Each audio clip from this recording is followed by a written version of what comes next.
Today, a new and dangerous chapter in the Israel-Iran conflict has erupted, one that many fear could spiral out of control.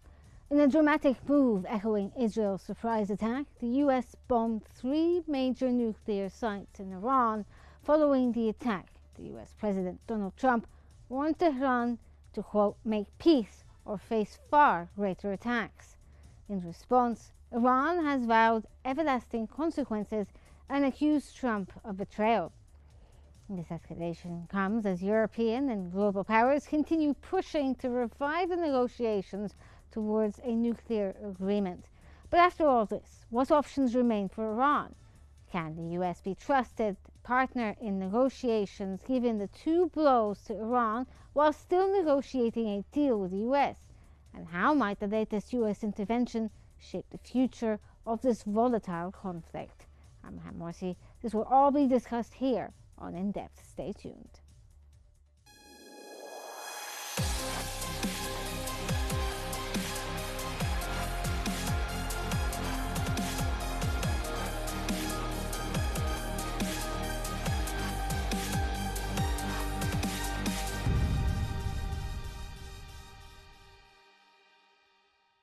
US President Donald Trump announced that the United States has carried out a successful bombing of 3 nuclear sites in Iran, claiming they have been, quote, obliterated.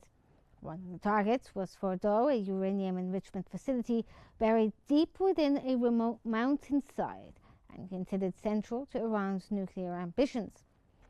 The other 2 sites struck were located in Natanz and Isfahan. It remains unclear what level of damage the strikes caused. However, Iran's Atomic Energy Organization condemned the bombings as a barbaric violation of international law. Trump's decision to directly involve the US in the war comes after more than a week of strikes by Israel on Iran that aimed to damage its nuclear enrichment facility. A short time ago, the U.S. military carried out massive precision strikes on the 3 key nuclear facilities in the Iranian regime: Fordow, Natanz, and Isfahan. Tonight, I can report to the world that the strikes were a spectacular military success. Iran's key nuclear enrichment facilities have been completely and totally obliterated. Iran, the bully of the Middle East, must now make peace. If they do not, future attacks will be far greater and a lot easier.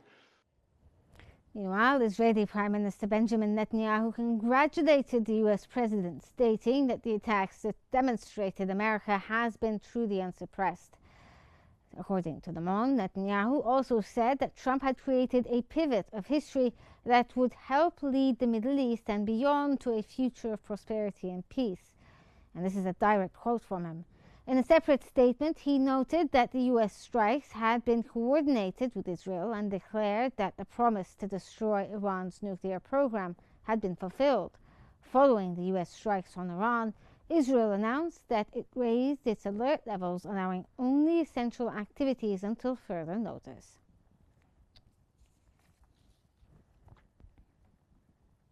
And in response to Trump's bold moves, the Iranian Foreign Minister Abbas Araghchi accused the US and Israel of deliberately sabotaging diplomatic efforts by targeting his country's nuclear facilities, saying both powers had decided to blow up the negotiations. Araghchi condemned the US strike and said Tehran reserved the right to respond. He added that what happened was an outrageous, grave and unprecedented violation of the fundamental principles of the Charter of the United Nations and international law. Moreover, Iran's top diplomat said Israel had, quote, blown up the negotiations between Tehran and Washington with its June 13th strikes, while the United States had done the same to talks with the European powers through its latest attacks. In response to fresh European calls for Iran to return to the negotiating table, he asked, quote, how can Iran return to something it never left? The U.S. military attack on the territory. With the US strikes on Iranian nuclear facilities, the conflict now has entered a far more dangerous phase. According to the New York Times, Iran faces grim choices. Whatever course it takes will mark a turning point in the Islamic Republic's nearly 5 decades of rule. If it retaliates against the United States, it risks a major war. If it accepts a ceasefire, it would be a diminished power. Its nuclear capabilities crippled, its military weakened, and with little leverage to negotiate relief from crippling sanctions.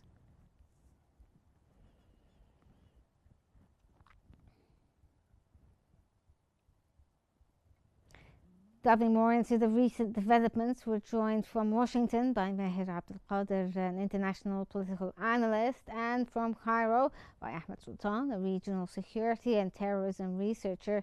Thank you both for joining us here on In Depth. Let's start off with Mr. Meher. A day before the strikes, Araghchi warned that U.S. involvement in Israeli attacks on Iran would be, quote, very dangerous.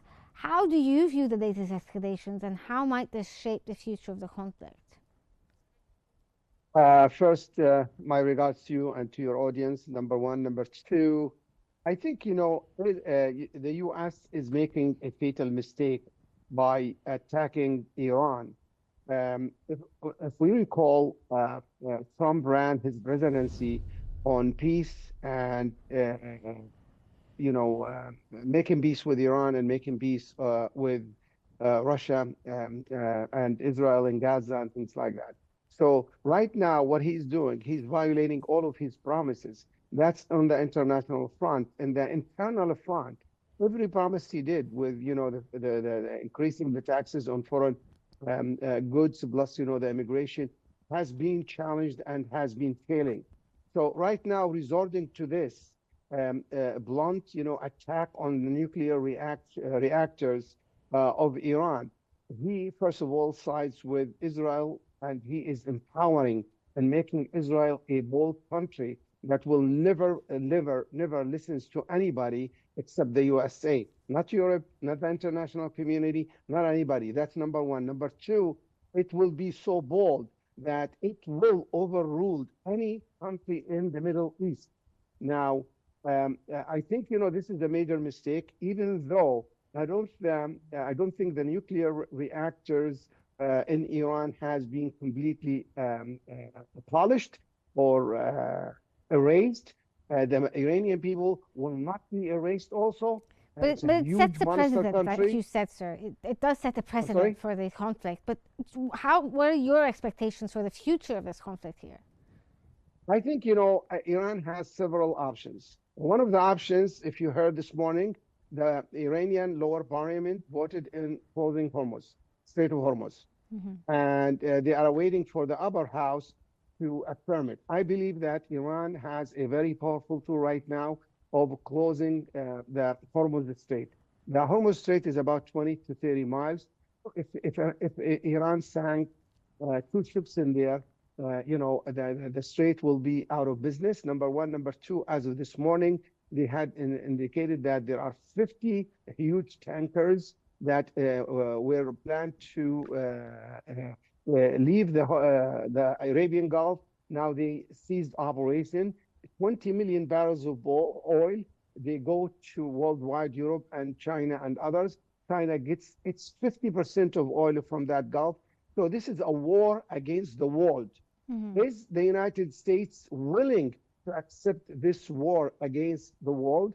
Iran has a lot to lose, but ultimately can absorb so many hits, so many strikes and things like that. The U.S. economy cannot, and the world economy cannot.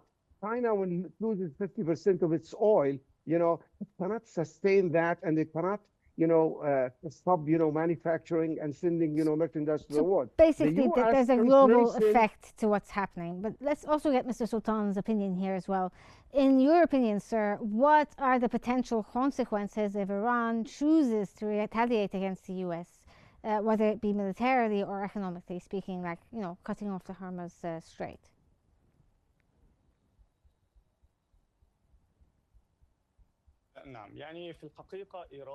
In fact, Iran has no means of retaliation against the US economically, but certainly by militarily that could be benefited from such a circumstance. For instance, the closure of Hormuz Strait long is striking the American bases in the Gulf area, that will be an option. But looking at the magnitude of the U.S. strike and the nature of the introduction, either with respect to the Iranian leadership or the Iranian elite, and the strategic reality, we'll see that the U.S.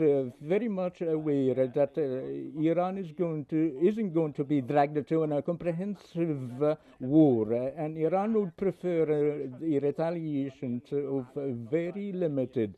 So, meaning that it will be seen some sort of strikes against the bases in the Gulf, such as in Bahrain, and certainly the U.S. have been already evacuated such a base. And if we notice the issued statement by Iran, and specifically from the IRGC recently, we found that never took a very decisive or smashed strike against the U.S., which means we're not hidden for a comprehensive war, or at least from the moment the closure of the strait. Even the Iranian parliament approved the closure of the strait, but this one is provided by the executive force, and it's not only the House resolution. So therefore, we are at a moment that will be moved to a comprehensive escalation if it's not contained. I expected that the nuclear Iranian installations such as Tanz and Asfahan and Fordo weren't damaged completely. The means that Iran took some precautionary measures before the strikes, such as transformations of the nuclear fuels outside of its installations. No, never heard about any leaks of radiation. And I think that the U.S. would have a plan of executing more strikes if Iran did not respond to the American demand. So we are before in a very historic moment. No one can predict any escalation if the escalation not contained. So the escalation might take place, or we are heading for a comprehensive war. The U.S., Israel, and Iran will be affected, and the whole world. So we're talking about a massive damages. The whole world cannot bear for the right moment.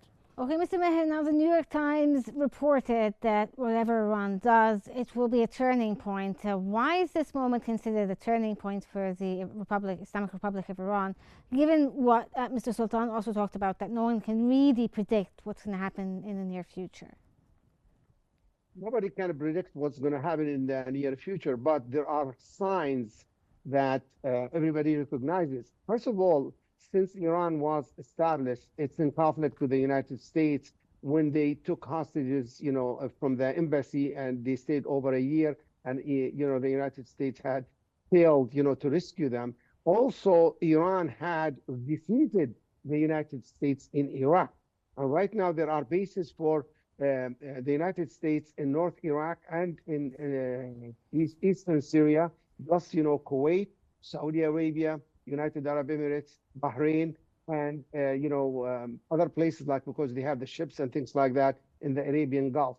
So this will be a target. That's number one. Number two, Iran already declared that they are going to pull out from the International Atomic Energy Agency, which they consider they were the spies providing the United States and America and Europe all the details about their facilities and the names of their scientists. That's why Israel was successful in assassinating so many people at the very beginning of this war. Now, if they pull out, they have other atomic facilities, plus they have, as they indicate, 400 kilograms of enriched uranium. So they're not too far from, making an atomic bomb. So if they pull from the agency, they will go to other facilities, and there will be a nuclear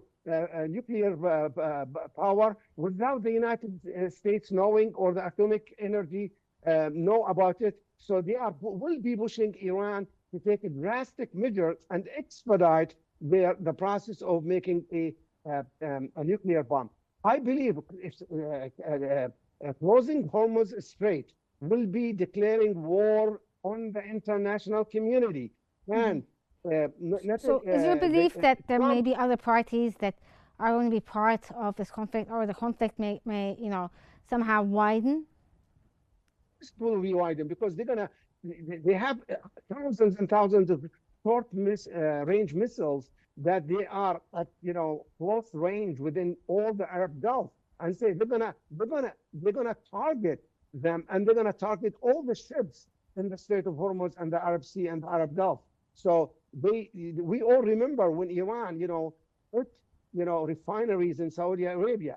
Nobody responded, and they were very effective in doing that. And right now, also, they threaten that they're going to attack the Dimona nuclear reactor. The Dimona nuclear reactor is above the ground, not like the Iranian nuclear reactors. So if they target that and they hit it, that will be a major disaster. So I think the United States right now, they're trying to cool things down by saying, we will attack you, we'll do this and we'll do this unless you come to peace. This doesn't come by force. And they are right now, raising each other like United States versus Israel.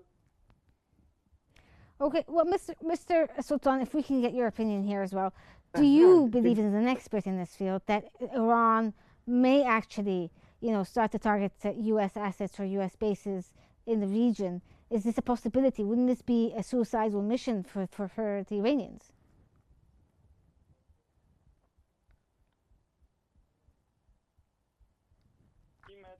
With respect to the comprehensive assault against the U.S. military bases in the Gulf, it isn't an option unless if it is for the state or for the comprehensive war. If Iran realized that the U.S. is pursuing a comprehensive war in the region, so Iran will be prepared for that, not only in the Arab Gulf area. Currently, the Iranian leadership realizes that there isn't an option. So that means that pursuing a comprehensive leadership isn't reliant on what is said by the Iranian leadership. So it is reliant to the American leadership and what is being prompted by Israel.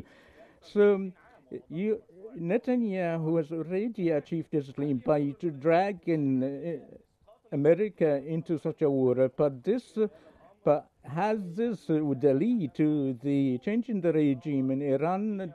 This would rely on an American desire for a change in this point in light of no alternative. In case of a comprehensive war, it would be an option, but it isn't likely to happen but proposed, but in reality is still there because that extensive escalation cannot be judged and cannot say in a moment that will be halt this war at this time. Now let's start the peace process unless of the integrated or the related parties to intervene. We are before a strategic reality, not just on a very calculated blow or escalation, but this would be changed to a very comprehensive war. In this case, the Israeli nuclear facilities such as the will be a target, which is alarming and great repercussions to the whole region. We are before in a very sophisticated state, and to deal this by rhetoric or propaganda aren't the idealistic response. It is required for a real diplomatic effort and a will for reaching an agreement. The U.S. believes that will force Iran to surrender unconditionally. But what the U.S. and Israel misses the point that the Iranians and none unlike the Japanese that has a very national pride that bolstered by the ideology of revenge and retaliation. If they are a part of the doctrine but the valid of al-Faqih schooling of ideology throughout the history of 14th century, certainly would never forget its current doctrines currently, and along with the people used to the streets for a great demonstration against the Iranian regime, even if it is not in the line of the doctrines of the regime. Currently, it is very much complicated, and for all to sit back one step and to reassess the situation and to have a solution for the current crisis. Okay, Mr. Meher, now, following the latest U.S. strikes, Trump warned that Iran, quote, must now make peace or face future attacks, and would be far greater and a lot easier to basically make peace. Do you think that Trump fully recognizes the possibilities of these consequences? And I mean, how can you create peace with force? First of all, I don't think you create peace with force. And, there are certain, indication and factors that we have to consider. Number one, Iran had already rejected Europe's foreign ministers called for coming back to a negotiation session. And as I said, the parliament made a decision. And at the same time, also in the U.S., there are huge movements in the streets and in the Congress that, U.S., they have to de-escalate the situation because, the American debt in excess of $35 trillion and the inflation rate is high and the interest rate will go spike high. And if the oil goes up, the American people, they will be impacted and they will not be too happy about it. I do believe that the United States of America should de-escalate these things and make offers instead of threats. Right now, the U.S. and President, Foreign Minister, Secretary of State, and Secretary of Defense, the three of them, in addition to the Vice President, are making threatening remarks. Unless you come, unless you do this, we will make things, heavy, and we will hit again. And you don't know the effect and the impact of the U.S. power. We all know that the United States is very powerful, and this conflict between Israel and Iran and Iran and the U.S. It's been for over 40 years. The United States had enforced a very severe embargo on Iran for the past 20-some years. And right now, they've been helping Israel to do whatever it is. And the credibility of the United States president, it is at stake. When he says right now that the planning for this attack has been in talks and meetings and things like for months. Meanwhile, just a few days ago, he gave Iran 2 weeks, and now he hits them in 2 days after the 2 weeks. And he calls for meeting for peace, and meanwhile, he plans for, this. So the United States basically is not a partner to be trusted when it comes to negotiations or de-escalation. I don't think Iran will trust them right now, and I think Iran has been humiliated so bad. Now they've been working on those plans, for the nuclear plans for over 40 years. Now you want them to nullify it? They will not do that. And they've been under siege for so many years. And their situation in the Middle East has been compromised. They lost a major ally in Syria. They lost, major ally almost in South Lebanon, Hezbollah. And, they've been hit very, very hard. So this is the last resort. I don't think, America wants to change the regime because they cannot change the regime. It's not like Syria. When they changed the regime, there was an alternative. There's no alternative in Iran. So I do believe that Iran will take a harsher stand against the United States in the coming days. Okay, let's get Mr. Sultan's view here. Now, what does Israel's heightened alert suggest for the perceived threat of retaliation, given that, also the Iranians have said that they're preparing for some sort of, quote, surprise attack on the Israelis?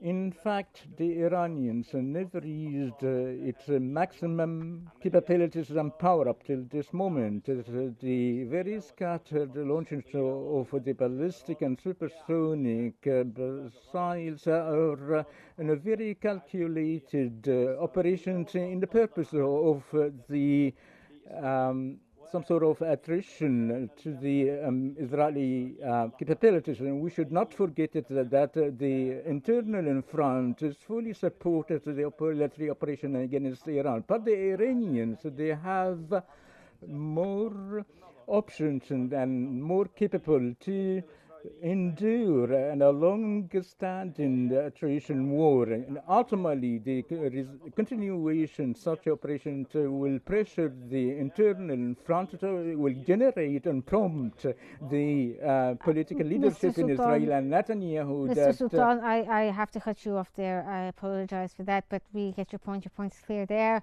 We're out of time. That was Ahmed Sultan, a regional security and terrorism researcher, and Meher Abdul Qadir, an international political analyst. Thank you both for your insights and thank you for joining us. This brings us to the end of today's episode of In Depth. Thank you for joining us and stay tuned for more updates here on Q News.